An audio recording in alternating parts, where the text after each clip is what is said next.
इस तरीके से घटनाओं को अंजाम देते थे।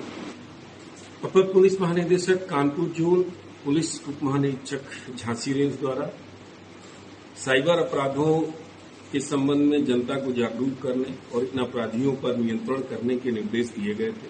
उपक्रम में साइबर थाना और जालौन पुलिस ने मुखबिरों का संजाल बिछा रखा था। जानकारी हुई कि कुछ नवयुवक जालौन में विगत 1 माह से कमरे पर किराए लेकर गेमिंग प्लेटफॉर्म जैसे क्रिकबीच, फेयर प्ले, लोटस इत्यादि के माध्यम से जनता को जोड़कर उनसे ऑनलाइन बेटिंग करा रहे हैं इलीगल तरीके से और उनके साथ ठगी कर रहे हैं।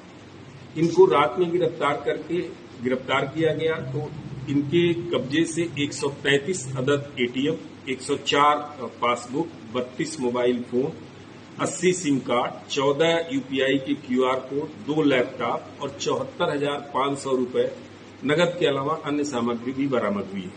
ये कुल 7 अभियुक्त हैं जो दतिया, झांसी, आगरा, मैनपुरी के रहने वाले हैं, जिनका सरगना है विश्वजीत डांगी जो दतिया का रहने वाला है।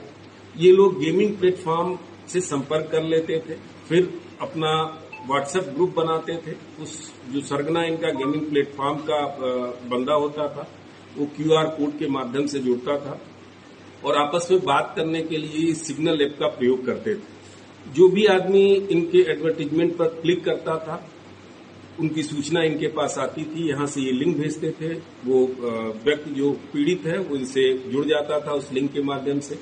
वर्चुअल पैसा जमा करा के वर्चुअल कॉइन देते थे और जीत हार के बाद जो जीतता था उससे थोड़ा बहुत पैसा वापस करते थे। शेष का पैसा ये वहां ट्रांसफर कर देते थे जिसमें से इनको कमीशन मिलता था।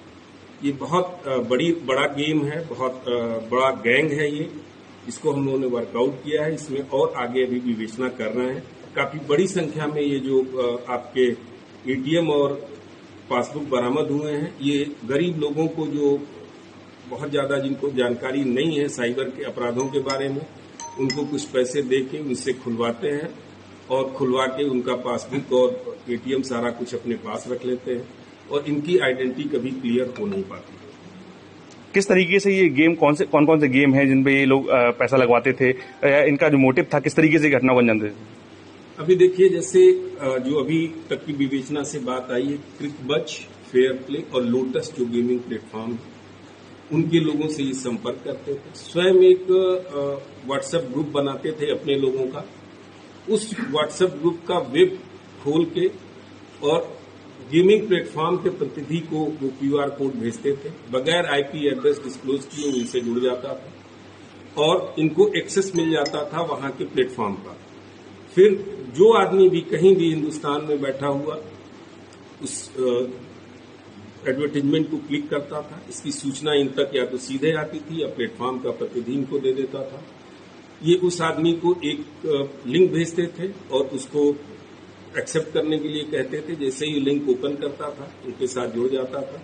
फिर सिग्नल ऐप के माध्यम से ये ग्राहक और ये दोनों संपर्क में आ जाते थे। इनसे जितना पैसा होता था बताते जाते थे, लेकिन मिनिमम अमाउंट इन्होंने फिक्स कर रखा था 300 रुपए का।